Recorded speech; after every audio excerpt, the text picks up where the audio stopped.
একদিনে হালুয়া টাইট করে দিয়েছি আর 7টা দিন করলেই কিভাবে বাংলাদেশকে টাইট দিলেন শুভেন্দু, জানুন সেই কাহিনী। মহুয়াকে সরান, মমতাকে চিঠি দিলেন দলেরই 6 বিধায়ক। কিন্তু কি হঠাৎ হলো মহুয়াকে নিয়ে যে তাকে সরানোর জন্য চিঠি দেওয়া হলো, জানুন বিস্তারিত। এই প্রস্তাবকে আমরা সর্বান্তকরণে সমর্থন করছি। তৃণমূল সরকারের পাশে দাঁড়ালেন শুভেন্দু।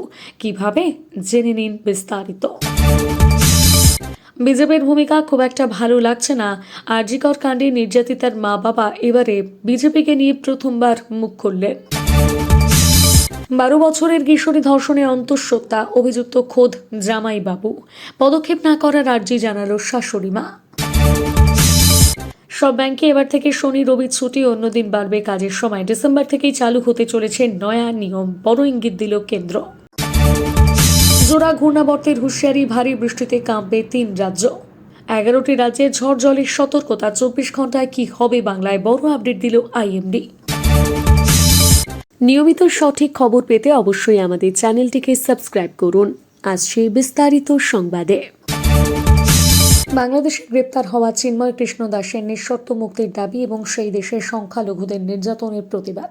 ওপার বাংলা অশান্ত, এবারেও প্রতিবাদ জুড়িয়ে রয়েছে। এখন রাস্তায় নেমে বিক্ষোভ দেখাচ্ছে রাজ্য বিধানসভার বিরোধী দলনেতা শুভেন্দু অধিকারী।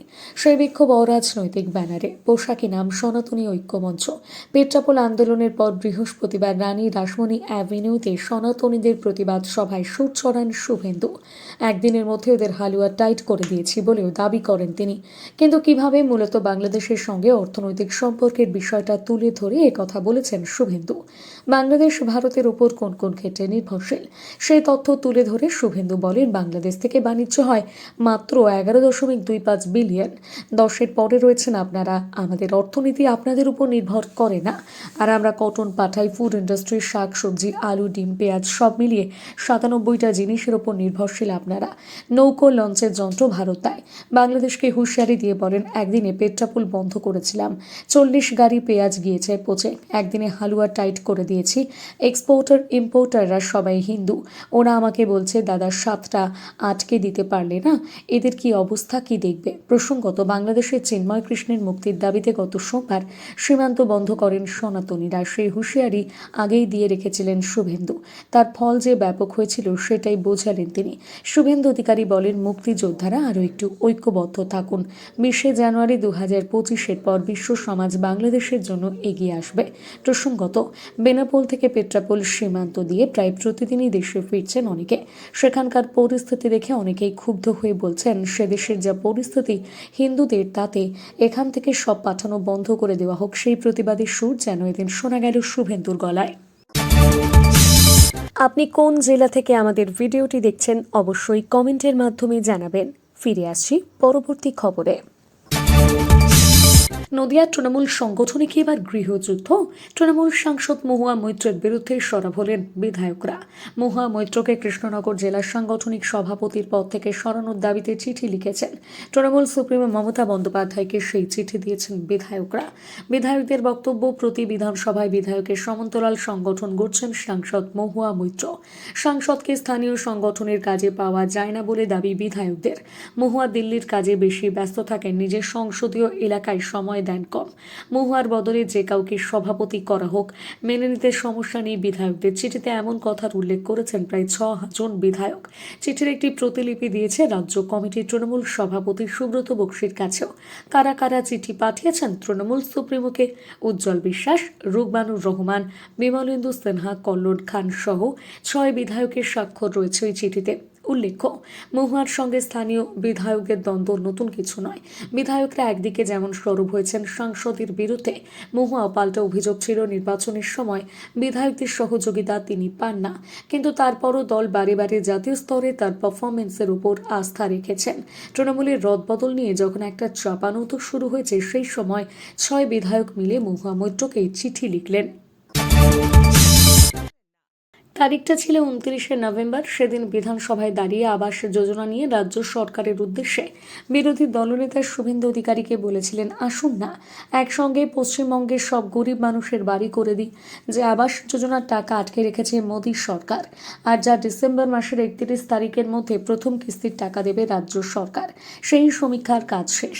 আর আজ বৃহস্পতিবার বিধানসভায় রাজ্যের মন্ত্রী চন্দ্রিমা ভট্টাচার্যের নেতৃত্বে নয়া দিল্লিতে গিয়ে দরবার করার ইচ্ছে প্রকাশ করলেন বিরোধী দলনেতা। রাজ্যের প্রস্তাবে মমতা বন্দ্যোপাধ্যায় সরকারকে সমর্থন করলেন তিনি সহ বিজেপি বিধায়করা। রাজ্যের সমস্ত প্রস্তাবে বিধানসভার ওয়েলে নেমে প্রতিবাদ করেন বিরোধী দলনেতা। এই রাজ্যের নানা ইস্যুকে রাজ্য সরকার কড়া ভাষায় আক্রমণ করেন, আবার বিক্ষোভ বয়কটের রাস্তাতে ঘাটেন। তবে আজ বৃহস্পতিবার দেখা গেল অন্যরকম ছবি। এই বিধানসভাতে শাসক বিরোধী একসুর। রাজ্য সরকারের প্রস্তাব কলকাতা ইউরোপ সরাসরি বিমান পরিষেবা চালুর ক্ষেত্রে কেন্দ্র যেন বাধা হয়ে না দাঁড়ায়, অনুমতি যেন মেলে। রাজ্যের ওই প্রস্তাবকে সমর্থন করলেন বিরোধী দলনেতা শুভেন্দু অধিকারী। বিমানবন্দর সম্প্রসারণে কেন্দ্রের পক্ষ থেকে যদি বাধা আসে তাহলে পাশে থাকবেন বলে আশ্বাস দিলেন বিরোধী দলনেতা। এই প্রস্তাবকে সমর্থন করতে বিরোধী দলনেতার প্রশংসা করলেন মন্ত্রী চন্দ্রিমা ভট্টাচার্য। এই পারস্পরিক সৌজন্যের নজির লক্ষ্মীবারে ধরা পড়ল বিধানসভায়, জানিয়ে এখন জোর চর্চা শুরু হয়েছে। রাজ্য সরকারের প্রস্তাবকে সমর্থন করে বিরোধী দলনেতা বলেন, আপনারা বিধানসভার সর্বদলীয় প্রতিনিধি দল পাঠান, আমরা বিরোধীরাও মন্ত্রী চন্দ্রিমা ভট্টাচার্যের নেতৃত্বে দিল্লিতে গিয়ে দরবার করব। তখন মন্ত্রী চন্দ্রিমা ভট্টাচার্য বললেন, আপনি আর যেভাবে আমায় কয়েকবার মাননীয়া বললেন, সম্মানীয় বললেন, আমি আপনাকে ধন্যবাদ জানাই, ভালো লাগলো। রাজনৈতিক ভেদাভেদ ভুলে এই প্রস্তাবকে সমর্থন দেওয়ার জন্য। এবার বিজেপির ভূমিকায় প্রশ্ন তুললেন আরজিকরের নির্যাতিতার মা বাবা। বিজেপির ভূমিকা ভালো লাগছে না বলে মন্তব্য করলেন তারা। কলকাতায় এলেন কেন্দ্রীয় স্বরাষ্ট্রমন্ত্রী অমিত শাহ, যে দেখা করেননি তাদের সঙ্গে তা তুলে ধরলেন। জানালেন তাদের মেয়ে চলে গিয়েছে, এতে কারো কিছু যায় আসে না। কলকাতায় আরজিকর হাসপাতালে তরুণী চিকিৎসককে ধর্ষণ ও খুনের ঘটনার পর নয় করে 4 মাস পেরোতে চলেছে। এখনও সেই মামলার নিষ্পত্তি হয়নি আদালতে। সেই আবহে ফের সংবাদ মাধ্যমে মুখ খুললেন নির্যাতিতার মা বাবা। নির্যাতিতার বাবা বলেন, সত্যি কথা বলতে কি বিজেপির ভূমিকা খুব একটা ভালো লাগছে না। প্রথম দিন থেকে ওরা বিষয়টি নিয়ে কি ভাবছে জানি না। নির্যাতিতার বাবা আরও বলেন, অমিত শাহ কলকাতায় এলেন, আমরা ইমেল করেছিলাম, উনি আমাদের সঙ্গে দেখা করলেন না। ঘটনাটি নিয়ে আজ পর্যন্ত কেউ মুখও খোলেনি, কেন জানি না। বিষয়টা পুরো তাদেরই। দেখা করে ভালো করে বলতে চাই, অমিত শাহের সঙ্গে দেখা করতে পারবো মনে হয়েছিল, কিন্তু পাবো না জানি, কিন্তু মনে তো প্রলেপ পড়তো। ওদের কিন্তু জবাব দিতে হয়েছে, কোনো আলোচনাই হচ্ছে না। নির্যাতিতার মা বলেন, কেউ গুরুত্ব দিচ্ছেন না, কেউ না। 8 তারিখে আমার মেয়েটা যে ডিউটিতে গেল, সে হারিয়ে গেল, আমাদেরই হারিয়ে গেল, কারো কিছু যায় আসে না। আরজিকর কাণ্ডে বিচার চেয়ে কাল স্বাস্থ্য ভবন অভিযান রয়েছে, সেখানে যোগ দেবেন নির্যাতিতার মা বাবা। কলকাতায় আসতে না পারলেও সকলকে নিজ নিজ এলাকায় আন্দোলনে নামতে আর্জি জানিয়েছেন তারা। ধর্ষণের ফলে অন্তঃসত্ত্বা হয়ে পড়ে 12 বছরের কিশোরী। ধর্ষণের ঘটনা প্রথমে সে বাড়ির লোকজনের কাছে চেপে গিয়েছিল, কিন্তু অন্তঃসত্ত্বা হয়ে পড়ার কথা প্রকাশ্যে আসতেই সকলকে জানিয়ে দেয় তার দিদির স্বামী তাকে ধর্ষণ করেছে। এই ঘটনায় একটি এফআইআর দায়ের হয়েছে। নির্যাতিতার মা পুলিশকে সমস্ত ঘটনা জানানোর পর অনুরোধ করেন তার জামাইয়ের বিরুদ্ধে যাতে কোনো পদক্ষেপ না করা হয়। ঘটনাটি হরিয়ানার পানিপথের। নির্যাতিতার পরিবার বিহারের বাসিন্দা। কাজের সূত্রে হরিয়ানায় গিয়ে থাকছিলেন তারা। অভিযোগ, কয়েক সপ্তাহ আগে বিহার থেকে তাদের সঙ্গে দেখা করতে এসেছিলেন অভিযুক্ত। বাড়িতে কেউ না থাকার সুযোগ নিয়ে তিনি কিশোরীর শালিকাকে যৌন নিগ্রহ করে। তার ধর্ষণের ফলে কিশোরী অন্তঃসত্ত্বা হয়ে পড়ে, যদিও তা তখন বোঝা যায়নি। নিজের জামাইবাবুর বিরুদ্ধে ধর্ষণের অভিযোগ পরিবারের কাছে বলার সাহস পায়নি কিশোরী। সম্প্রতি ওই কিশোরীর পেটে যন্ত্রণা শুরু হয়। তাকে ডাক্তারের কাছে নিয়ে যাওয়া হলে জানা যায় তিনি 2 মাসের অন্তঃসত্ত্বা। এরপর বাবা মায়ের কাছে কিশোরী স্বীকার করে নেয় জামাইবাবু তাকে ধর্ষণ করেছে। অভিযুক্তের নাম জানতে পেরে দোটানায় পড়েন কিশোরীর মা। 3 সন্তান নিয়ে তার বড় মেয়ে বিহারে থাকেন। মায়ের আশঙ্কা, ধর্ষণের খবর প্রকাশ এলে বড় মেয়ের সংসার ভেঙে যাবে, তাই থানায় ছুটে যান তিনি। পুলিশকে সব জানানোর পর জামাইয়ের বিরুদ্ধে কোনো পদক্ষেপ না করার আর্জি জানান। দীর্ঘদিন ধরে সপ্তাহে 5 দিন কাজের দাবি জানিয়ে আসছে ব্যাংক কর্মীরা। মাসে 2টি শনিবার বাড়তি ছুটির বদলে প্রতিদিন 40 মিনিট অতিরিক্ত কাজ করার প্রস্তাব দিয়েছেন তারা। এই নিয়ে ব্যাংক কর্মচারী ইউনিয়ন, আরবিআই এবং কেন্দ্রীয় সরকারের মধ্যে একাধিকবার আলোচনা হয়েছে, তবে কোনো সিদ্ধান্ত হয়নি। জানা গিয়েছে চলতি ডিসেম্বর মাসে এই বিষয়ে চূড়ান্ত সিদ্ধান্ত নেওয়া হতে পারে। এখন গ্রাহক এবং ব্যাংক কর্মীদের মনে একটা প্রশ্নই ঘুরপাক খাচ্ছে, তাহলে কি চলতি মাস থেকে ব্যাংকগুলিতে সপ্তাহে 5 দিন কাজ শুরু হবে? বর্তমানে দেশের সমস্ত ব্যাংকে রবিবার এবং মাসের দ্বিতীয় ও চতুর্থ শনিবার ছুটি থাকে, অর্থাৎ ব্যাংক কর্মীরা এক শনিবার কাজ করেন, পরের শনিবার ছুটি পান। কিন্তু ব্যাংক কর্মী এবং ইউনিয়নগুলো অনেকদিন ধরে সপ্তাহে 5 দিন কাজের দাবি জানিয়ে আসছে, অর্থাৎ সোম থেকে শুক্রবার ব্যাংকে কাজ হবে আর শনি ও রবিবার ছুটি থাকবে। ফলে ব্যাংক কর্মীরা প্রতি মাসে 6 দিনের বদলে 8 দিন ছুটি পাবে। ব্যাংক কর্মচারী ইউনিয়ন এবং ইন্ডিয়ান ব্যাংক অ্যাসোসিয়েশনের এই বিষয়ে একমত। রিপোর্ট অনুযায়ী কেন্দ্রীয় সরকার যদি এই প্রস্তাবে অনুমোদন দেয়, তাহলে কর্মীদের প্রতিদিন 40 মিনিট বাড়তি কাজ করতে হবে, অর্থাৎ ব্রাঞ্চ সকাল 9:45 থেকে বিকেল 5:30 পর্যন্ত খোলা থাকবে। বর্তমানে বেশিরভাগ ব্যাংক সকাল 10টায় খোলে, বিকেল 4টে পর্যন্ত পাবলিক ডিলিং চলে। ইউনিয়নগুলোর দাবি সপ্তাহে 5 দিন কাজের নিয়ম চালু হলেও কাস্টমার সার্ভিসে কোনো প্রভাব পড়বে না। 2024 সালে মার্চ মাসে ইন্ডিয়ান ব্যাংক অ্যাসোসিয়েশন এবং ব্যাংক কর্মচারী ইউনিয়নগুলোর মধ্যে একটি চুক্তি স্বাক্ষরিত হয়। তাতে সপ্তাহে 5 দিন কাজের প্রস্তাব অন্তর্ভুক্ত রয়েছে। এখন শুধু রিজার্ভ ব্যাংক এবং অর্থ মন্ত্রকের শিলমোহর দেওয়াটুকুই বাকি। তবে বাড়তি 2 দিন ছুটি ডিসেম্বর থেকে মেলা কঠিন বলেই মনে করছে সংশ্লিষ্ট কর্তারা।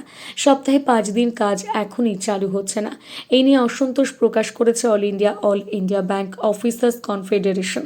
অবিলম্বে দাবি না মানলে আন্দোলনে নামার হুঁশিয়ারি দিয়েছেন তারা। এসবিআই এর মহাসচিব রূপম রায় জানিয়েছেন, সরকারের তরফে এখনো পর্যন্ত কোনো সাড়া মেলেনি। ডিসেম্বর মাস শুরু হলেও শীতের দেখা নেই। অন্যদিকে একের পর এক নিম্নচাপের ধাক্কায় বৃষ্টি শুরু হতে চলেছে একাধিক রাজ্যে। রয়েছে ঘন কুয়াশার সতর্কতা। অন্যদিকে ডিসেম্বরের কিছু রাজ্যের আবহাওয়া এখনও শুষ্ক। শীত জাঁকিয়ে নামবে কবে, উত্তর দিল আইএমডি। আবহাওয়ার সর্বশেষ পূর্বাভাস বলছে, পূর্ব মধ্য এবং তথ্য সংলগ্ন দক্ষিণ পূর্ব আরব সাগরের উপর নিম্নচাপ এলাকা প্রকট হচ্ছে। সংশ্লিষ্ট ঘূর্ণাবর্ত সঞ্চালনটি গড় সমুদ্রপৃষ্ঠ থেকে 4.5 কিলোমিটার পর্যন্ত বিস্তৃত রয়েছে। আরও একটি ঘূর্ণাবর্ত দক্ষিণ অসমের ওপর দিয়ে এগোচ্ছে। অন্যদিকে একটি নতুন পশ্চিমী ঝঞ্ঝা 7 ডিসেম্বর শনিবার রাত থেকে পশ্চিম হিমালয় অঞ্চলে এবং 8 ডিসেম্বর রবিবার থেকে উত্তর পশ্চিম ভারত সংলগ্ন এলাকাগুলোতে পৌঁছবে বলে মনে করা হচ্ছে। শুক্রবার থেকে এই প্রভাব দেখা দিতে পারে বাংলাতে। আবার একই সঙ্গে গড় সমুদ্রপৃষ্ঠ থেকে 12.6 কিমি উপরে 135 উত্তর পর্যন্ত জেট স্ট্রিম বাতাস উত্তর পশ্চিম ভারতে বিরাজ করছে। একাধিক সিস্টেমের জেরে পরবর্তী 24 ঘন্টার মধ্যে অন্ধ্রপ্রদেশ, কেরল এবং কর্ণাটকে 1 বা 2টি ভারী স্পেলের সঙ্গে হালকা থেকে মাঝারি বৃষ্টি হতে পারে। আন্দামান নিকোবর দ্বীপপুঞ্জ, তামিলনাড়ু, তেলেঙ্গানা, মধ্য মহারাষ্ট্র, মারাঠওয়াড়া এবং দক্ষিণ কোঙ্কণ এবং গোয়ায় হালকা থেকে মাঝারি ধরনের বৃষ্টি হতে পারে। বিদর্ভ, দক্ষিণ ছত্তিশগড়, দক্ষিণ ওড়িশা, সিকিম, অসম এবং অরুণাচল প্রদেশে হালকা বৃষ্টি হতে পারে।